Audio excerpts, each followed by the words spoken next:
बात है। बैठिए जी, बैठिए बैठिए बैठिए, आइए। Thank you.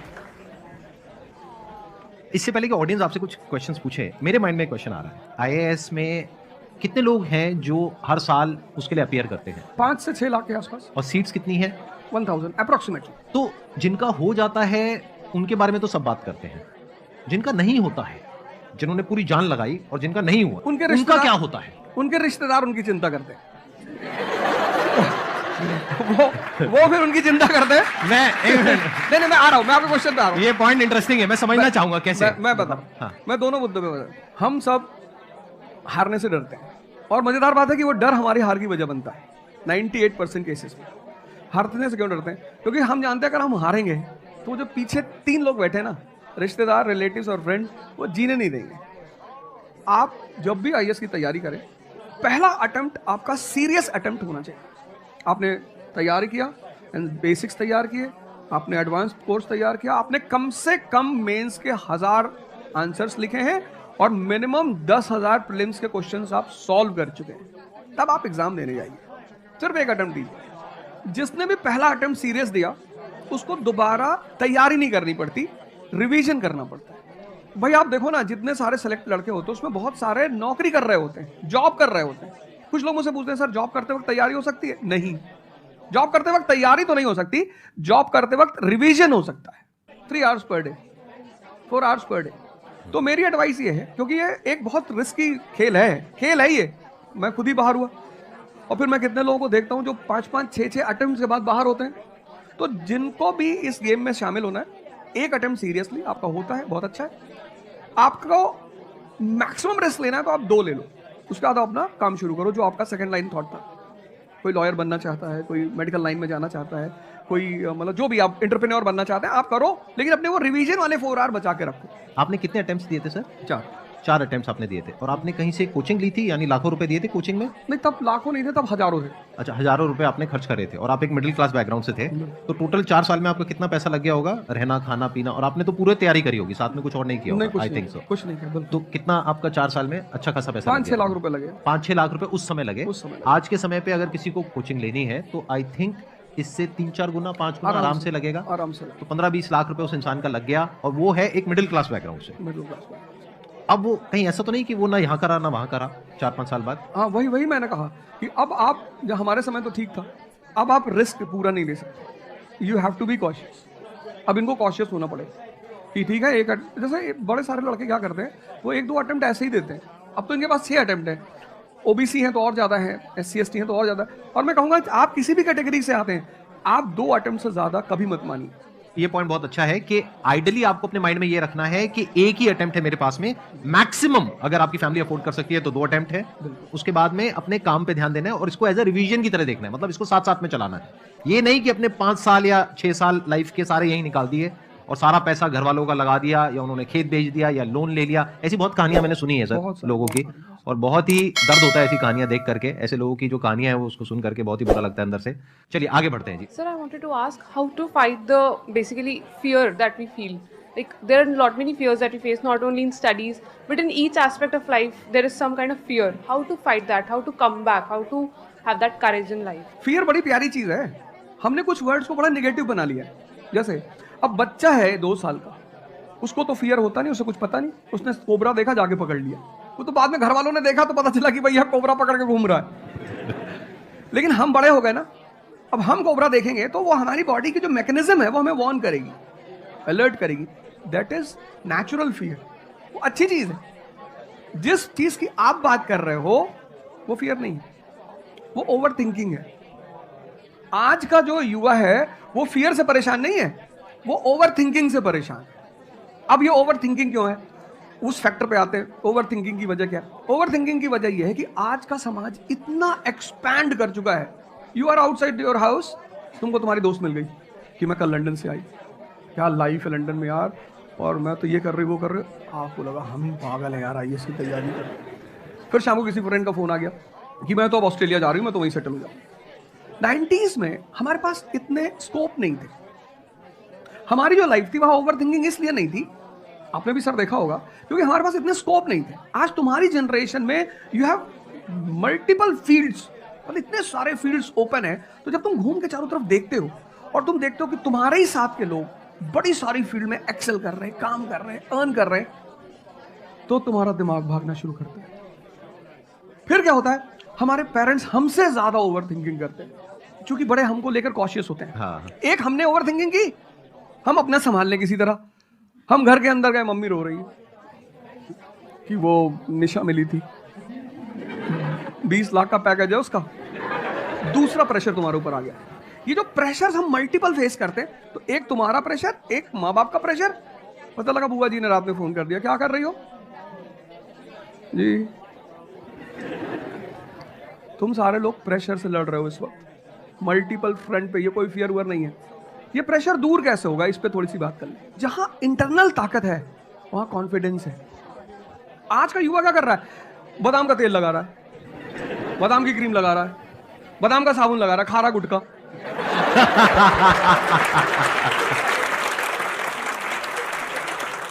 आप लोगों को चूंकि हर तरफ प्रेशर झेलना है, तो प्रेशर झेलने का सबसे अच्छा तरीका होता है इंटरनल पावर।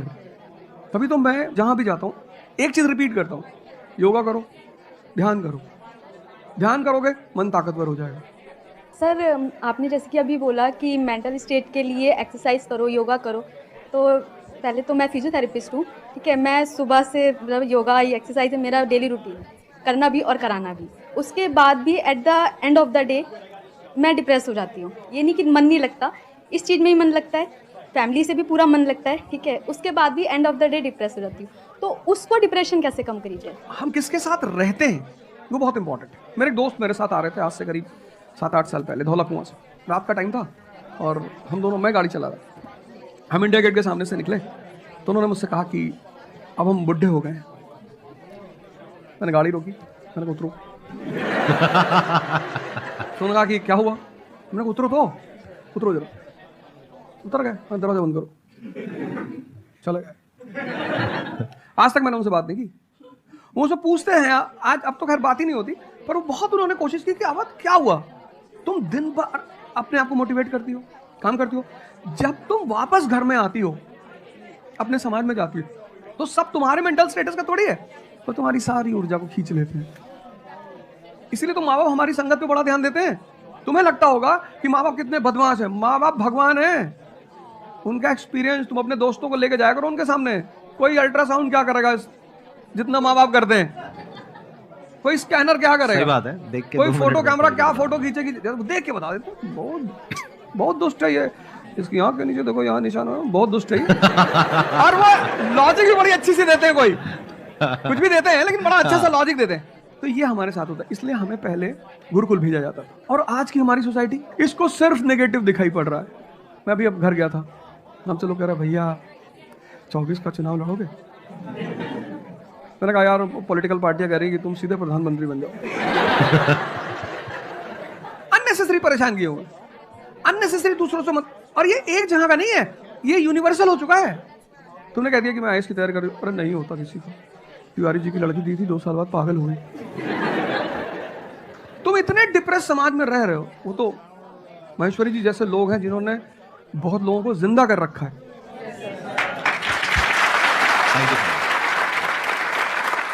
जब आपको कोई सहारा नहीं होता, आपने टाइप किया संदीप महेश्वरी, एक वीडियो आ गया, आप रिलैक्स हो। जब आप इन्हें सुनते हो तो आपका टेम्परेचर हाई होता है। तो एक ही आदमी को आप सुनते हो ना जिससे टेम्परेचर हाई हुआ, हमको सुन लिया कुछ ज्यादा ही हाई हो गया।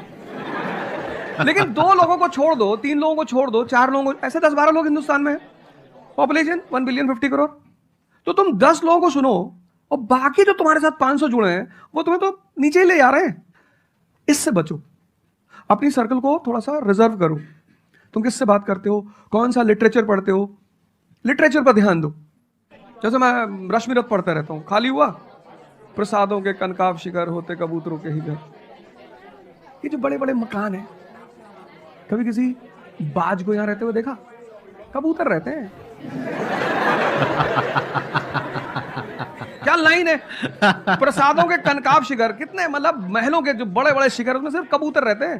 प्रसादों के कनकाब शिखर होते कबूतरों के ही घर, महलों में गरुड़ न रहता है, कंचन पर कभी न सोता। कंचन मतलब सोना। लग्जरी नहीं चाहिए। तुम लोग इतनी लग्जरी चाहते हो, लग्जरी आदमी को मेंटली कमजोर बनाती है। मैं आश्रम में था, मैंने ज़्यादा खाना खा लिया।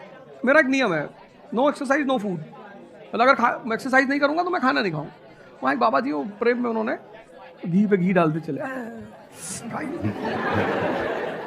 अरे खा लो। फिर वो हुआ कि भाई यहाँ घूमेंगे, चारों तरफ जंगल है, डरा दिया इन लोगों ने। एक बार एक भालू एक आदमी की टांग काट के ले गया। अरे मैंने कहा आज कोई भालू नहीं आएगा, मैं जाऊंगा। फिर मैंने 4-5 लोगों को तैयार किया अपने साथ, उनको थोड़ा मोटिवेट किया कि जंगल में घूमने से ऑक्सीजन लेवल बढ़ता है। वो लोग भी तैयार हुए कि चलो। तो हमारे साथ एक साहब अमेरिका से आए हुए थे, वो भी वॉक करने निकले, बोले हम भी चलेंगे। मैंने कहा भाई साहब क्यों जा रहे हो? कहते हम भी चलें। मैं उनका नाम नहीं लूँगा। 1 किलोमीटर के बाद उन्होंने मुझसे कहा मेरे बैग में बहुत पेन हो रहा है। 1 किलोमीटर। तुम लोगों ने पता है अपने आप को कष्ट देना छोड़ दिया। You are dying for luxury, you have become weak physically and mentally. थोड़ा सा कष्ट दो अपने आप, थोड़ा टेम्परेचर हाई रखो, थोड़ा बड़े टेम्परेचर वालों के साथ रहो। हमने अपने आप को कष्ट, हम कौन सी नॉवेल पढ़ रहे हैं? Half girlfriend. अच्छी है, अच्छी है, अच्छी, मैं ये नहीं कह रहा हूँ, मैं कुछ बोल देता हूँ। अच्छी है मतलब आपने पढ़ी है? नहीं फिर कोई पकड़ निकाल लेगा, कोई वो क्लिपिंग निकाल लेगा, ओ गाली दे रहे तुम। नहीं, आपने बहुत सारी गलतियां कर दी, आपकी जनरेशन ने अपने को कष्ट देना छोड़ दिया। हाँ। आप पढ़िए बड़े बड़े लोग, अंबेडकर को पढ़ो, उनका जीवन संघर्षों का, प्रभु राम का जीवन पढ़ो, ये सब संघर्ष, ये सब लोग हैं जिन्होंने जीवन में लड़ाइयां लड़ी हैं। आपने उनको साइडलाइन कर दिया। आप राणा प्रताप के बारे में कुछ जानते ही नहीं हो, आपको वो पोएम याद ही नहीं है, खूब लड़ी मर्दानी वो तो झांसी वाली रानी थी। आपको तो एक चीज बता दी, twinkle twinkle how I wonder. आप वंडर किए जा रहे हो पूरी जिंदगी में। आपने कहा कि पूरे दिन मैं अपना काम करती हूँ, दैट इज फिजियोथेरेपी जो आप करते हैं, और शाम तक आते आते आपको थोड़ा सा डिप्रेस फील होता है, थोड़ा सा डाउन फील होता है, तो उसके पीछे क्या रीजन है आप बताइए? जैसे कि मैं बाकी पेशेंट देखती हूँ पूरा दिन में, हाँ। बट जब मैं घर पे आती हूँ तो मैं अपने मम्मी पापा को देखती हूँ। ठीक है। जो मैं उनको कहती हूँ कि आपको ये एक्सरसाइज करनी है, ये करना है, आपके लिए ये ज़रूरी है, वो ये नहीं करते। तो फिर वो मुझे डिप्रेस होता है कि मैं जब सबको सही करती हूँ और मैं अपने घर में ही सही नहीं कर पा रही हूँ। आप सबको सही नहीं करते हो, आप उन लोगों को सही करते हो जो आपके पास आते हैं। हाँ एग्जैक्टली। तो अगर आपके पेरेंट्स सही नहीं होना चाहते हैं तो उनको कौन सही करेगा? बेसिकली हमारी प्रॉब्लम क्या है कि जो नहीं करना चाहता उसको भी करवाना चाहते हैं। एग्जैक्टली। फॉर एग्जाम्पल आप में से यहाँ पे कुछ लोग बैठे हैं जो कहते हैं कि भाई आप कुछ भी बोल दो, हम तो जैसे थे वैसे ही रहेंगे, उखाड़ लो जो उखाड़ सकते हो, आप अकेले आ जाओ, आप साथ में ओझा सर को ले आओ, आप 10 को ले आओ, हम तो नहीं बदलने वाले। उनका कोई कुछ कर सकता है? समझ गए? तो यहाँ पे किसका एक्चुअल में किसकी लाइफ बदलने वाली है? यहाँ पर हो सकता है कुछ साल बाद आप ही में से कोई यहाँ पर बैठा होगा, बट वो इंसान कौन होगा? जो खुद अंदर से बदलना चाहता है ना। Thank you sir. Please have a seat. मेरा संदीप सर से एक क्वेश्चन है कि जैसे हम लोग जब आपकी वीडियोस देखते हैं तो हम लोग मोटिवेटेड हो जाता है कि हम लोगों को गवर्नमेंट से या फिर इन सब फील्ड्स में छोड़ के अपना कुछ स्टार्ट करना चाहिए जिससे देश में एंटरप्रेन्योर्स या फिर जॉब्स बढ़े। फिर हम लोग देखते हैं आप लोगों को कि भाई यूपीएससी में एक ऐसी पावर होती है जो हम करना चाहते हैं वहाँ पे हमको डायरेक्ट पावर मिलती है। जैसे कि मैं अगर एजुकेशन के फील्ड में कुछ अच्छा करना चाहती हूँ तो मेरे पास डायरेक्ट पावर होती है कि हम लोग वहाँ से कर सकते हैं। तो मैं ऐसा, मेरे पास ये क्वेश्चन फिर मतलब दोनों में कॉन्ट्राडिक्शन चलता रहता है। ना कॉन्ट्रडिक्शन नहीं चल रहा है ये, इसे कॉन्ट्रडिक्शन नहीं कहते, इसे कंफ्यूजन कहते हैं। मतलब एक गोल होता है ना, या फिर एक मतलब हमारे पास एक टारगेट होता है कि हम ये काम करने के लिए यूपीएससी में जा रहे हैं।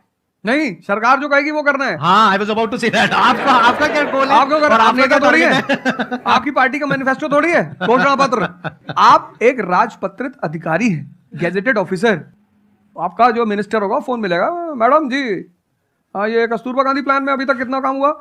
जी sir, I give the review in the evening sir. Okay thank you. ठीक है मैडम, बाय, खत्म। सो आपका कहने का मतलब है कि जो सिविल सर्वेंट बनते हैं या आईएएस ऑफिसर बनते हैं उनके पास कोई पावर नहीं होती? पावर होती है जब तक जनता अपनी पावर नहीं समझती।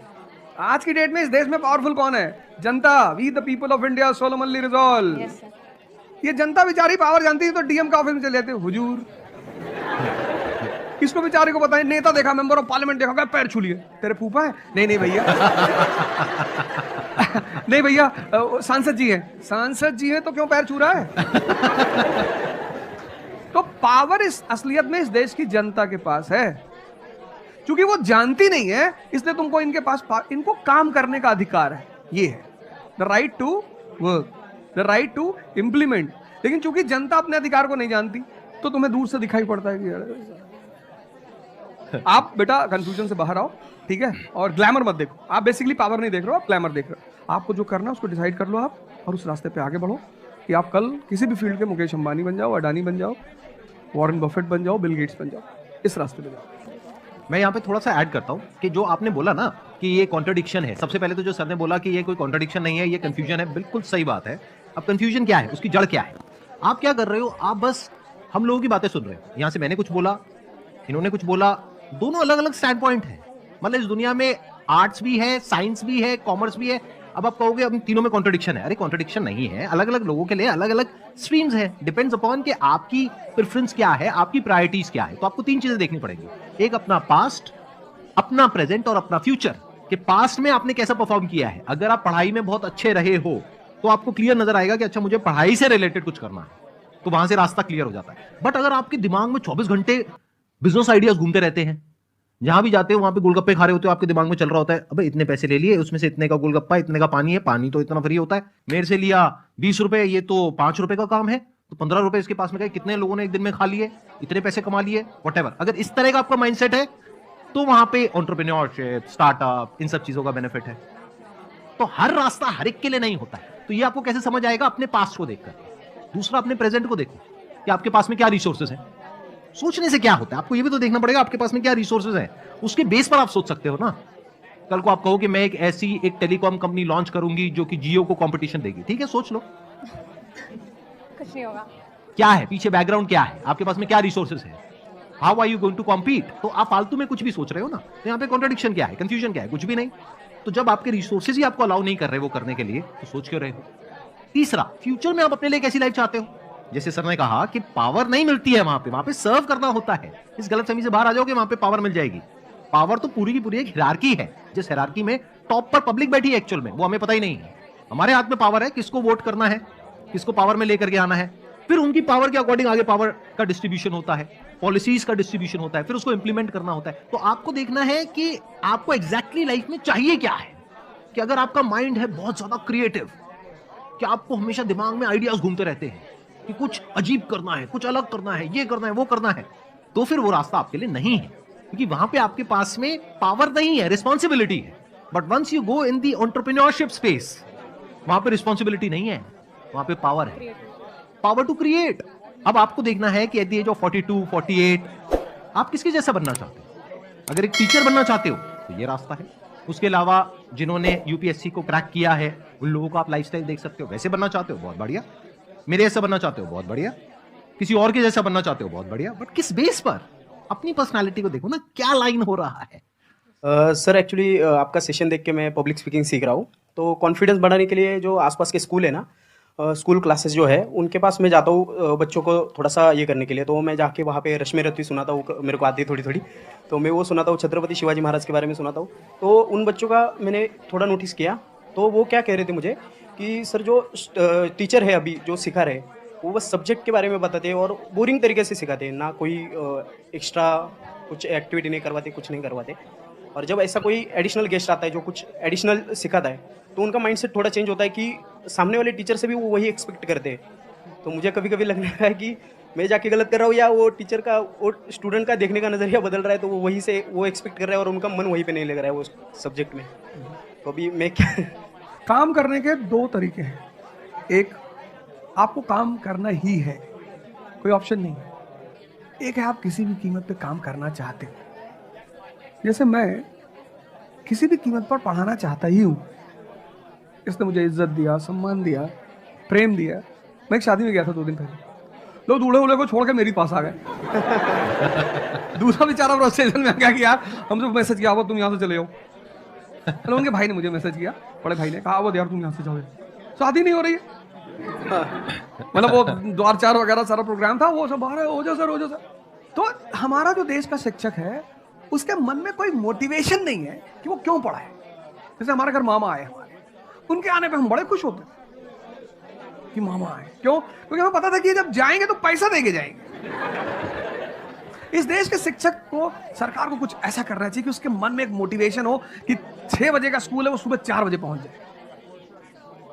कुछ ना करे इस देश की सरकार, सिर्फ उनको वीआईपी का दर्जा दे दे। फिर आप देखना, पैसा तो कौन नहीं कमा रहा है, शिक्षक सम्मान चाहता है।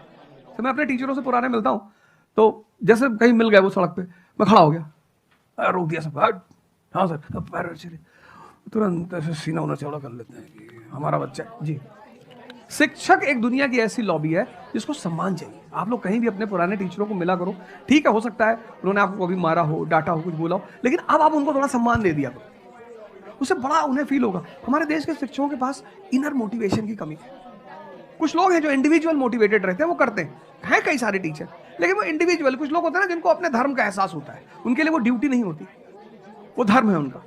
तो वो तो जैसे भाई आप जाके आप धर्म के रूप में कर रहे हैं, 2-4 टीचर और भी कर रहे हैं, 10 टीचर और भी कर रहे हैं, लेकिन सरकार को टीचरों को कुछ तो ऐसा करना चाहिए कि उन्हें फील हो कि नहीं यार ये हमारा देश है, ये हमारे बच्चे हैं, हमें इनको बनाना है और ऊपर उठाना है। तो अगर सरकार कुछ ऐसा कर देगी ना, सेल्फ मोटिवेशन दे देगी, अरे फिर तुम देखना इस देश के टीचरों। सर इसमें आपसे बात करते करते ना मेरे माइंड में एक सोल्यूशन आ रहा है, क्योंकि एज एन एंटरप्रेन्योर मेरे माइंड में सिस्टम्स एंड प्रोसेसेस घूमते हैं। मतलब मेरे माइंड में ये घूमता है कि कैसे एक प्रॉब्लम है उसको सिस्टम में कन्वर्ट कर दिया जाए, जो कि वो काम अपने आप हो जाए, क्योंकि ऐसे बहुत ही कम टीचर्स होंगे जो अंदर से मोटिवेटेड होंगे। तो ये थ्योरेटिकली तो बड़ा अच्छा लग रहा है सुनने में, बट हजारों में कोई एक आध होगा। बिल्कुल। तो अब मेरा स्टैंड पॉइंट क्या है कि क्या हो अगर जैसे हम ई कॉमर्स वेबसाइट्स पे जाते हैं, वहां पे प्रोडक्ट के रिव्यूज होते हैं, रिव्यू कौन देता है? जो कस्टमर है। तो टीचर का रिव्यू कौन दे सकता है? जो बाहर बैठा है उस कमरे से वो, या जो कमरे के अंदर बैठे हैं? तो अगर कुछ ऐसा सिस्टम हो जाए, एक ऐसा प्लेटफॉर्म बन जाए गवर्नमेंट का जहां पे सारे टीचर्स लिस्टेड हो और based upon the number of reviews and the quality of reviews उनको रिवॉर्ड दिया जाए अच्छा point है। ऑटोमेटिकली। ये मतलब जो नंबर 1 पे आया उसकी सैलरी डबल, कि अगर उसकी 50,000 है तो 1 लाख। बहुत अच्छा सोल्यूशन। और जिसके इतने रिव्यूज आए, यानी जिसके 4 स्टार या उससे ऊपर आए, उनकी सैलरी सीधा डबल हो गई। तो फिर देखो क्या मजा आता है। फिर हिस्ट्री पढ़ाने का जो स्टाइल है ना, वो सारे टीचर्स आएंगे अवध ओझा सर के चैनल पर और आकर के सीखेंगे भाई क्या कहानी है ये, ऐसे कैसे पढ़ाएं कि बच्चे दीवाने हो जाए, और फिर अपने आप को अपग्रेड करेंगे। नहीं तो अपग्रेड करने की मोटिवेशन कहाँ है? जैसे एंटरप्रेन्योर होता है उसके पास में तो मोटिवेशन होती है कि अगर मैंने अपने जो भी प्रोडक्ट है, सर्विस है या काम है उसको अपग्रेड किया तो करते ही मेरे को इमीडिएट रिवॉर्ड मिलेगा। जैसे सेल्स टीम में अगर आप कहीं पर काम करते हो, कितने लोग सेल्स डिपार्टमेंट में हैं, अलग अलग कंपनी में जो जॉब कर रहे हैं, तो सेल्स में इंसेंटिव का एक सिस्टम होता है। तो वहां पर क्लियर पता होता है कि मैंने ये टारगेट अचीव किया तो ये है। तो एक क्लियर कट टारगेट होना चाहिए which is measurable, not theoretical but actual, objective not subjective. Objective एक टारगेट होना चाहिए in terms of numbers which can be calculated and a transparent system जहां पे स्टूडेंट्स वोट करेंगे और जो टीचर्स जीतेंगे पूरे इंडिया लेवल पे या स्टेट लेवल पे, उनको बुला करके जो हमारे देश के प्रेसिडेंट है या प्राइम मिनिस्टर है वो आकर के रिवॉर्ड देंगे। Yes sir. Thank you so much sir आने के लिए यहाँ पर, दिल से धन्यवाद। मुझे बड़ा अच्छा लगा आपसे बात मुझे करके। बहुत अच्छा लगा यहाँ